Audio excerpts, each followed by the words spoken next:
The camera work, the lighting, and the choreography, it's unlimited creativity as long as it serves the story. Welcome to MsMojo, and today we're outlining why we couldn't be happier with everything that went into making Wicked Part 1 defy our expectations. If you're here, we assume, like us, you're huge Wizomaniacs. However, if you haven't yet seen the film, we will be discussing some spoilers. Is the story of sisterhood and best friendship and the laughter and the love. As fans, we've been waiting for what feels like forever for a Wicked movie, and when it finally started coming together, we were beyond thrilled. The wonderful Wizard of Oz summons you to the Emerald City. Come with me. What? To meet the wizard. I couldn't possibly. This is your moment. I'm coming. But if we harp on the past for just a second, movie musicals can be a mixed bag. Then came John M. Chu, who had already impressed us with his stage-to-screen magic in In the Heights. With him at the helm, we dared to hope. And when Wicked Part 1 hit theaters, it was clear. Chu and his team treated this project with the love and care only true fans could bring, keeping the heart of the story alive in every choice they made. I want people to see Wicked and experience it in a way they've never experienced it before. I want them to feel what I felt going into that theater for the first time. When Wicked debuted on Broadway, it didn't exactly charm the critics or sweep the Tonys, despite leading the pack in nominations. Yet for audiences, it was magic. Here was a story about friendship, identity, social injustice, and so much more. One's difference doesn't make them wrong or bad, it just makes them special. And I think that that's a bigger, wider idea that we can all share with the world. It was a story that flipped the Wizard of Oz on its head, giving us a fresh, sympathetic take on the Wicked Witch, and forcing us to rethink everything we thought we knew about good and evil.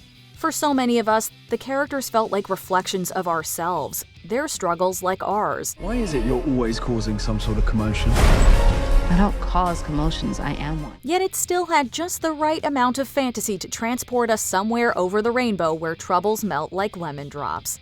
The movie honors the story that stayed with us like a handprint on our hearts for so long. At nearly 3 hours, Part 1 makes the most of its runtime to add more depth and richness. Expect the unexpected. The things that you think are impossible, the things that you've been dreaming about, aren't impossible at all. What's amazing is how effortless it feels. There's no unnecessary padding, and those 2 hours and 40 minutes fly by. We have more time between songs to truly understand what motivates these characters, even giving us a lengthier exploration of Elphaba's childhood. The film also expands the world of Oz, diving into the political and social dynamics that shape these characters in ways that feel natural yet fresh. The best way to bring folks together is to give them a real good enemy. The cinematic format brings new layers to the characters, especially Elphaba's journey of resilience and self-discovery. Even Glinda, the G is silent, gets a fresh take, evolving beyond the queen bee trope and showing remarkable growth, with so much more to come in Part 2. She doesn't give a twink what anyone thinks. Something is not the same. Of course she does. She just pretends not to. Just think back to the first time you saw Wicked. The chills when the overture began, the jaw-dropping awe of defying gravity, or how you may have contributed to a global shortage of tissues after For Good. Not only did we have high hopes for how this story would be told, but we also cared deeply about how it would make us feel. Because I knew you. Because I knew you. I have been changed for good. Luckily, that was exactly how Chu wanted to approach this reimagining. As he told Today, certain scenes and moments formed, quote, core memories for him, and he made it his mission to honor the emotions he left the theater with when he first saw the show. I was a sophomore, I think, in college, and we watched it, and it blew my mind. I remember thinking, some directors would be so lucky to make this into a movie one day. Splitting the film into 2 parts, even though the full stage production runs shorter than just Part 1, was about dedicating the time needed to create something fans would recognize and cherish. Having superfan Ariana Grande on board didn't hurt either. She often stepped in as the voice of the fans, reminding everyone, quote, "That's Bible. You can't remove that line." It seems the artichoke is steamed. And let's just gush for a second, but how exciting was it to hear some of the most iconic lines from the show in the movie? You pretend to be shallow and self-absorbed. Excuse me. There is no pretense here. I happen to be genuinely self-absorbed and deeply shallow. It's clear that this was a project made by fans for fans. The creative team had countless discussions about what absolutely had to be included, ensuring no essential detail was overlooked. Pink goes good with green. Goes well with green. It so does. Then there's the soundtrack, our beloved soundtrack. The songs that have carried us through so much were performed with the same heart and care as when we first heard them. Just you and I, defying gravity. From the carefree joy of dancing through life to the playful charm of Popular and the grandeur of One Short Day, the cast went above and beyond, giving performances that went harder than anything we could have wished for. So I'll be back for good someday. To make my life and make my way before today will wonder and enjoy. Yes, the Wicked soundtrack holds such a special place in our hearts, and we can't imagine the story without every single one of those iconic songs.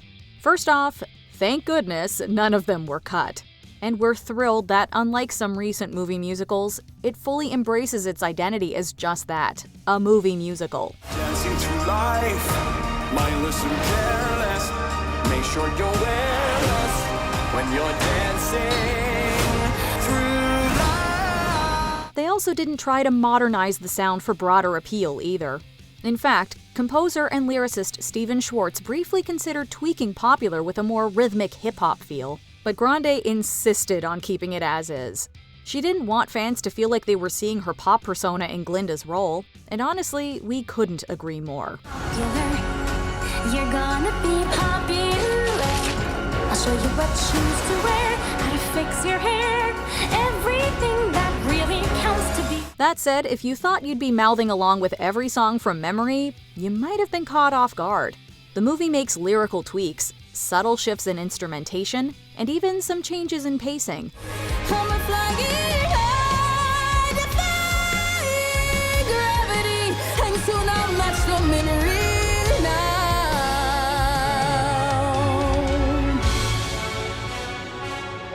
But none of these adjustments take away from the songs we know and love. In fact, they give us even more to appreciate. Big ensemble numbers like What Is This Feeling and Dancing Through Life are absolutely breathtaking. Jonathan Bailey brings a genuine charm and deep charisma to the latter, making every second effortlessly captivating. So we're perfect together, born to be forever, dancing through life. Practically every note Grande sings is absolutely dreamy too, even when paired with her impeccable comedic skills. As for Cynthia Erivo, well, she's gonna wreck you in the best way possible. He could be that boy. I'm not that girl. Her rendition of I'm Not That Girl is a masterclass in vulnerability and emotion. And defying gravity? Are there even any words? Tell them how I am defying gravity. Let's not forget that the actors chose to sing live for this film. To the western sky. Has someone told me lately? Everyone deserves a chance to fly. Imagine being in the studio as Erivo soared through such a vocally demanding song while literally flying. It's indescribable. Idina Menzel may have defined defying gravity as the original Elphaba, but Erivo makes it her own. Initially, she performed it, quote, by the book, but after some encouragement from Schwartz, she found her own connection to the song, and it shows. And he was like, and?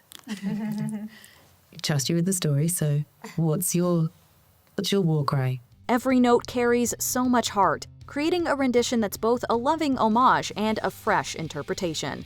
It's everything we could have hoped for, right down to that iconic silhouette and the riff, leaving audiences floating out of the theater on pure joy.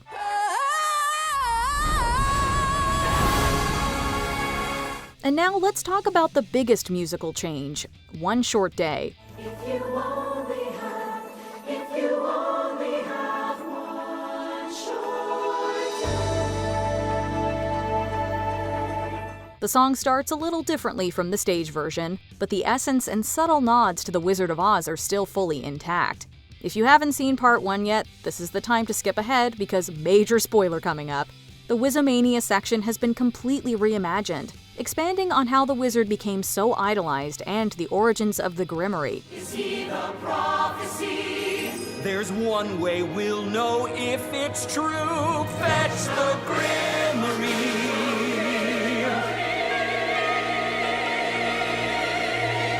This new take is longer, more detailed, and every bit as enchanting.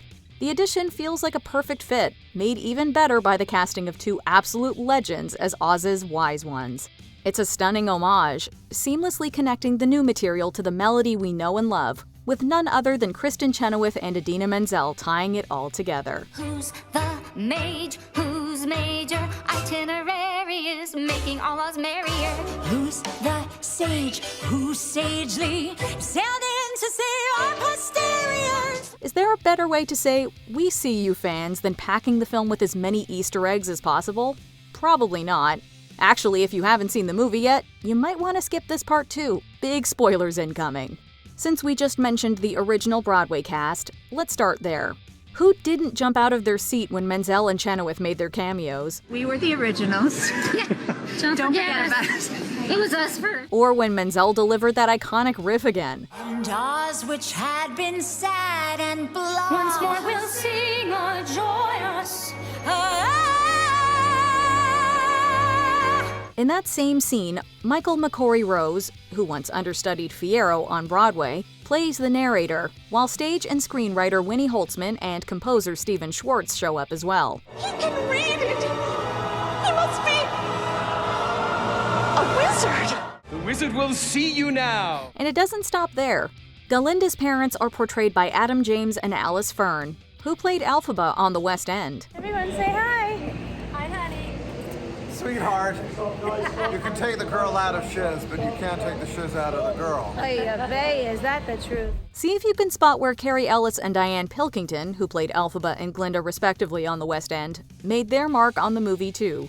If you know your West End actors, this film really is a who's who of them. But the Easter eggs don't end with familiar faces. I think people need direction. When this thing gets built, everybody is going to remember that if you just follow the road, it's going to lead you right to me.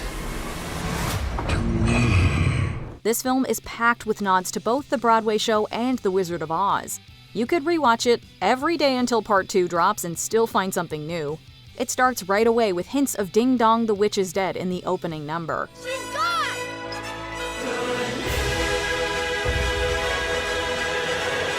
She's dead. In fact, musical motifs are hidden practically everywhere. While we couldn't possibly name every Easter egg here, we'll get you started with a few more.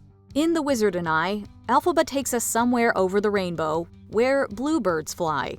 We get to see the origins of the yellow brick road, and the ruby slippers have their moment too. You're gonna be popular.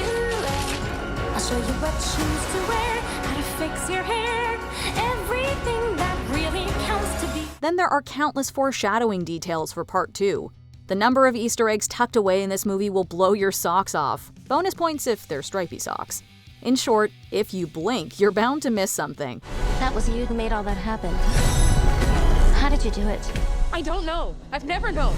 Unlike the Wizard's Smoke and Mirrors act, John M. Chu's magic in Wicked is anything but hot air. In today's Oz, a real sorcerer who possesses true magic has become all too rare. His vision was bold, and his commitment to making it real was unlimited.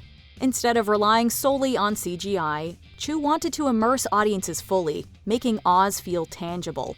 And wow, did he deliver! All of this didn't just take production design, it took special effects, it took visual effects. It's pretty mind-blowing to think that it can go from drawings and ideas and a dream to sitting here today. But as they say, kind of, Oz wasn't built in a day. If you want to be inside that world, you gotta build it.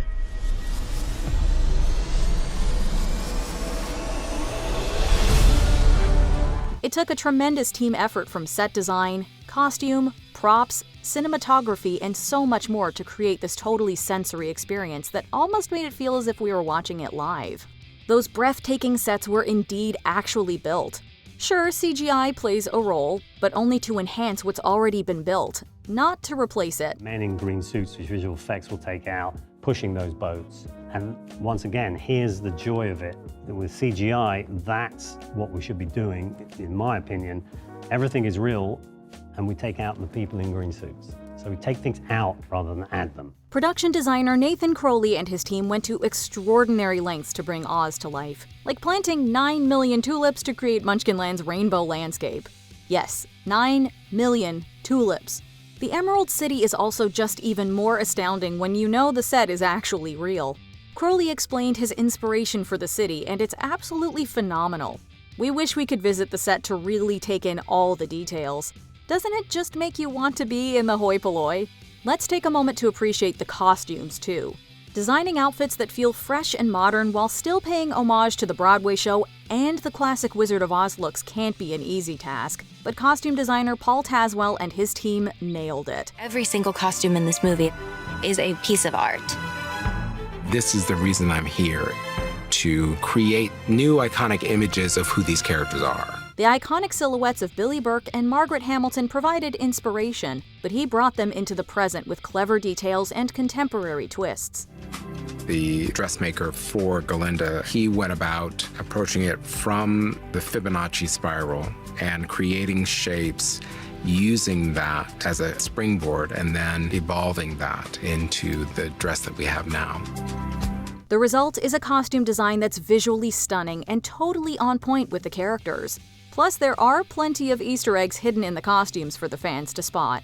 Since this film has been such a long time coming, with countless names attached over the years and dream casts evolving in our heads, the final ensemble feels like pure serendipity. And Cynthia, I don't know what planet you came from, but we are so blessed to have you in the room every time we meet you, every time I get to talk to you.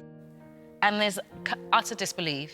We would love for you to be our Elphaba in The stars aligned to deliver a cast we didn't realize we needed, and now it's impossible to picture anyone else bringing these iconic roles to life on screen. Pink goes good with green. Goes well with green. It so does. Cynthia Erivo shines as Elphaba, bringing emotional depth and raw power to the role. How can you hire an actor that does their own stunts, amazing acting, sings, and then can integrate all three of those things together and land it over and over and over and over again? Fans familiar with her performance history already knew she could deliver, but her take on Elphaba is next level.